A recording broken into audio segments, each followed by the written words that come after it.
Bill पर चर्चा का जवाब तो माननीय रिज्जू साहब देंगे। मैं कुछ बातें यहां रखी है, इसको मेरी समझ के हिसाब से क्लैरिफाई करने का जरूर प्रयास करूंगा। अस्सलाम वालेकुम वरहमतुल्लाहि वबरकातुहू। मोहतरम नाज़रीन, कैसे हैं? उम्मीद करता हूं आप लोग खैरियत से होंगे।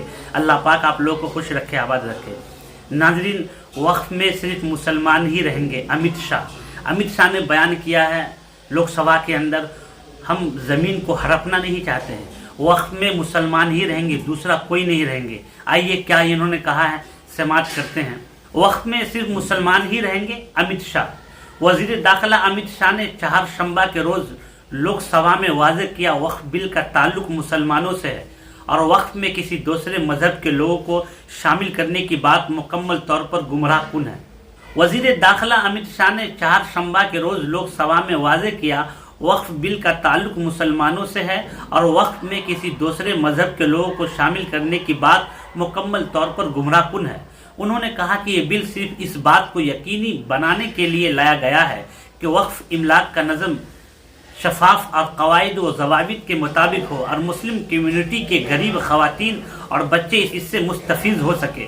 वज़ीर दाखिला ने वक्फ तरमीम बिल 2025 पर बहस में मुदाखलत करते हुए कहा कि चैरिटी कमिश्नर एक्ट के तहत किसी भी मजहब के फ़र्द को खैराती इदारों को रेगुलेट करने और उनका मुआयना करने का इख्तियार दिया जा सकता है। इसी तरह वक्फ की निगरानी के लिए बोर्ड में कलेक्टर और मेंबरान को शामिल करने का बंदोबस्त किया गया है, जिसे किसी मजहब में मुदाखलत करार नहीं दिया जा सकता। वज़ीर दाखिला ने कहा कि वह वाज़ेह करना चाहते हैं कि मोदी हुकूमत के दौर में मुल्क में किसी भी मजहब के शहरी को किसी किस्म का नुकसान नहीं पहुंचेगा। कांग्रेस और पूरी अपोजिशन पर हमला करते हुए उन्होंने कहा कि मोदी हुकूमत के बारे में कन्फ्यूज़न पैदा करने की कोशिश की जा रही है, मुसलमानों को डराकर अपना वोट बैंक मजबूत करने की कोशिश की जा रही है। वज़ीर दाखिला ने कहा कि वज़ीर आज़म नरेंद्र मोदी ने 2024 में ज़ात पात और फ़िरका परस्ती की सियासत को दफन कर दिया था और आवाम ने इन्हें मुसलसल तीसरी बार हुकूमत बनाने का मौका दिया। उन्होंने कहा, अगर 2013 में तरक्की पसंद इत्तेहाद हुकूमत की तरफ से वक्फ एक्ट में लाई जाने वाली तरमीम में संगीन खामियां न होती तो इस बिल को लाने की ज़रूरत ही पेश न आती। इस तरमीम की वजह से दिल्ली के लोटेन जोन की 132 इंतहाई अहम जायदादों को वक्फ में मुंतकिल कर दिया गया था।